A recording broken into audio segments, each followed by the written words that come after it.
தமிழகத்தில் நடந்த சட்டமன்ற தேர்தலில் வாக்கு சதவீதம் 85.4 என்று பதிவாகியிருக்கிறது. இது பல கட்சிகளிடம் பெரிய எதிர்பார்ப்பை உருவாக்கி இருக்கிறது. எப்பொழுதுமே ஆளும் கட்சிக்கு எதிராக வாக்கு சதவீதம் உயர்கின்ற பொழுது அது ஆளுங்கட்சிக்கு எதிராக சென்றுவிடும் என்பதுதான் களம். ஆனால் ஒரே ஒரு முறை மட்டும்தான் வாக்கு சதவீதம் அதிகமாக வந்த பொழுது அது ஆளுங்கட்சி இரண்டாவது முறை தொடர்வதற்கான ஒரு களத்தை எடுத்தது. அம்மையார் ஜெயலலிதா அவர்களுக்கு அப்படி ஒரு வாய்ப்பு அமைந்தது. ஆனால் தற்பொழுது தமிழகத்தில் உயர்ந்திருக்கக்கூடிய வாக்கு சதவீதம் இது எதன் அடிப்படையில் உயர்ந்திருக்கிறது என்கின்ற பொழுது எஸ்ஐஆர் என்கின்ற ஒரு கருத்தை எடுத்து வைக்கிறார்கள். இது நாம் மறுப்பதற்கு இல்லை. ஆனால் பிரதான காரணமாக பேசப்படுவது விஜய் அவர்களுடைய வருகை, அதனால் கவரப்பட்ட இளைஞர்கள், அதனால் கவரப்பட்ட வாக்காளர்கள், பெருவாரியான வாக்குகளை அவர்கள் பதிவு செய்திருக்கிறார்கள்.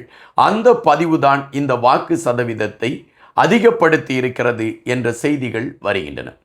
அப்படி என்றால் மே 4ஆம் தேதி வாக்கு எண்ணிக்கை தொடங்குகின்ற பொழுது அதற்கான முடிவு தெரிந்துவிடும் என்று பலர் சொல்கின்றார்கள்.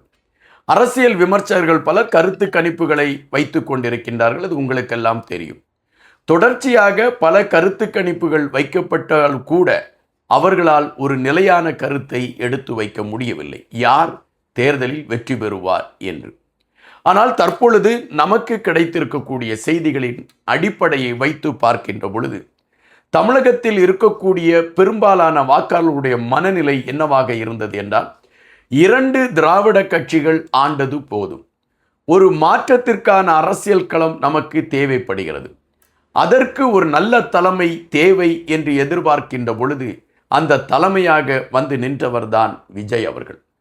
விஜய் அவர்கள் தேர்தல் களத்திற்கு வருகிறார் அல்லது அரசியல் களத்திற்கு வருகிறார் என்றவுடன் திமுக அவருக்கு கொடுத்த நெருக்கடிகள் வார்த்தைக்குள் அடங்குவதல்ல. அதை மக்கள் புரிந்து வைத்திருந்த காரணத்தினால்தான் குடும்பம் குடும்பமாக சாறை சாறையாக மக்கள் வாக்களித்தார்கள். அந்த வாக்கு விசில் சின்னத்திற்கு அளிக்கப்பட்டிருக்கிறது என்பதுதான் நாம் அறிந்திருக்கக்கூடிய ஒன்றாக இருக்கின்றது.